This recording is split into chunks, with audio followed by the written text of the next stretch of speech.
Hi all. Today మన కృషి కోసం ఒక super cute pink pasta ready చేస్తున్నాను. ఫస్ట్ ఒక బౌల్ తీసుకొని అందులో పాస్తా, కొంచెం సాల్ట్ అండ్ గీ వేసుకొని పాస్తా బాగా కుక్ అయినంత వరకు కుక్ చేసుకోవాలి. తర్వాత పాస్తాని సపరేట్గా చేసుకొని తర్వాత ఒక టొమాటో, ఒక బీట్రూట్ని తీసుకొని తర్వాత దాన్ని బాయిల్ చేసుకున్నాను. బీట్రూట్ వల్ల పాస్తాకి బ్యూటిఫుల్ పింక్ కలర్ వస్తుంది అండ్ కిడ్స్కి కూడా చాలా అట్రాక్టివ్గా ఉంటుంది. సో నేను కొంచెం బాయిల్డ్ బీట్రూట్ అండ్ టొమాటో పీసెస్ని మిక్సీ జార్లో వేసుకొని కొంచెం మంచిగా ఒక ఫైన్ పేస్ట్ లాగా ప్రిపేర్ చేస్తున్నా.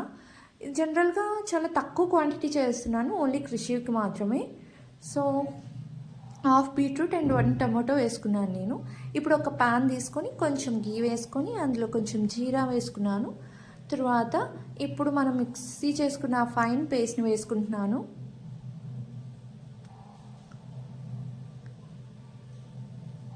నెక్స్ట్ కొంచెం పెప్పర్ వేసుకున్నాను అండ్ సాల్ట్ వేసుకున్నాను అండ్ మిల్క్ యాడ్ చేసి క్రీమీగా మిక్స్ చేసేసుకుంటున్నాను.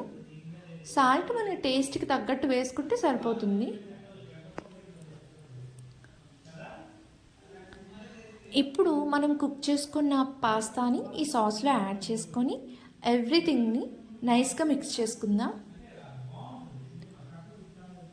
లాస్ట్లో స్వీట్ కార్న్ యాడ్ చేస్తున్నా. కృషికి స్వీట్ కార్న్ అంటే చాలా ఇష్టం. మన ఇంట్లో ఏం వెజెస్ ఉంటే అవన్నీ వేసుకోవచ్చు. బ్రోక్లీ, పీస్, క్యారెట్ ఏముంటే అవి వేసుకోవచ్చు. అండ్ ఫైనలీ మన easy home made pink pasta is ready. కలర్ఫుల్గా, క్రీమీగా అండ్ మోస్ట్ ఇంపార్టెంట్లీ బేబీకి టేస్టీగా ఉండేలా ప్రిపేర్ చేసేసాను. కృషి ట్రై చేస్తున్నప్పుడు క్యూట్గా అమ్మ కాలి అంటున్నాడు. యాక్చువల్లీ పిల్లలకి సమ్టైమ్స్ రైస్ తినాలని లేనప్పుడు ఇలా మనం కొంచెం డిఫరెంట్గా అట్రాక్టివ్గా చేస్తూ ఉంటే తింటూ ఉంటారు. సో రోజు డైలీగా కాకుండా ఇలా అప్పుడప్పుడు కొంచెం డిఫరెంట్గా ట్రై చేస్తుంటే పిల్లలకి హ్యాపీగా ఇష్టంగా తింటారు.